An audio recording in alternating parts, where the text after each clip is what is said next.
ஸ்ரீவைகுண்டம் கள்ளபிரான் கோவில் தேருக்கு கண்ணாடியிலான பாதுகாப்பு கூரை அமைக்கும் பணியை விரைந்து முடிக்க வேண்டும் என்று அரசுக்கு பொதுமக்கள் கோரிக்கை விடுத்துள்ளனர். தூத்துக்குடி மாவட்டத்தில் அமைந்துள்ள நவ திருப்பதி கோயில்களில் ஒன்றான ஸ்ரீவைகுண்டம் கள்ளபிரான் கோவிலில் ஆண்டுதோறும் நடைபெறும் சித்திரை தேரோட்ட திருவிழாவில் வலம் வரும் தேர் தமிழகத்தில் உள்ள பெரிய தேர்களில் ஒன்றாகும். இந்த தேரை மழை மற்றும் வெயிலில் இருந்து பாதுகாக்க தகர தகடுகளை கொண்டு மூடி வைப்பது வழக்கம். இதனால் தேரில் உள்ள கலை நயம் மிக்க சிற்பங்களை பக்தர்கள் காண முடியாத நிலை இருந்து வந்தது. இந்நிலையில் பக்தர்களின் கோரிக்கையை ஏற்று திருத்தேரின் சிற்பங்களை எளிதில் காணும் வகையில் தேருக்கு கண்ணாடி இழையிலான கூரை அமைக்க இந்து சமய அறநிலையத்துறை முடிவு செய்தது.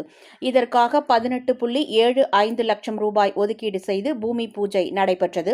இதனிடையே கடந்த ஏப்ரல் மாதம் சித்திரை திருவிழா தேரோட்டம் நடந்து முடிந்து தேர் நிலைக்கு வழக்கம் போல் கொண்டு வந்து நிறுத்தப்பட்டது. இதனைத் தொடர்ந்து கடந்த மாதம் முதல் வாரத்தில் மீண்டும் தேருக்கு கண்ணாடி இழை கூரை அமைக்கும் பணி தொடங்கியது. இதற்காக தேர் ஜேசிபி வாகனங்கள் மூலம் தெருவின் நடுப்பகுதிக்கு இழுத்து வந்து நிறுத்தி வைக்கப்பட்டது. அதன் பிறகு பணிகள் முறையாக மேற்கொள்ளப்படாமல் மீண்டும் கிடப்பில் போடப்பட்டது.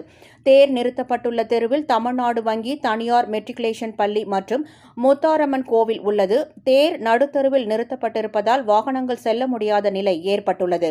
இதனால் பக்தர்களும் பொதுமக்களும் வேதனைக்குள்ளாகி வருகின்றனர். எனவே திருத்தேரின் பாதுகாப்பிற்காக கண்ணாடியிலான மேற்கூரை அமைக்கும் பணியை விரைந்து மேற்கொள்ள வேண்டும் என்று இந்து சமய அறநிலையத்துறைக்கு பக்தர்களும் பொதுமக்களும் கோரிக்கை விடுத்துள்ளனர்.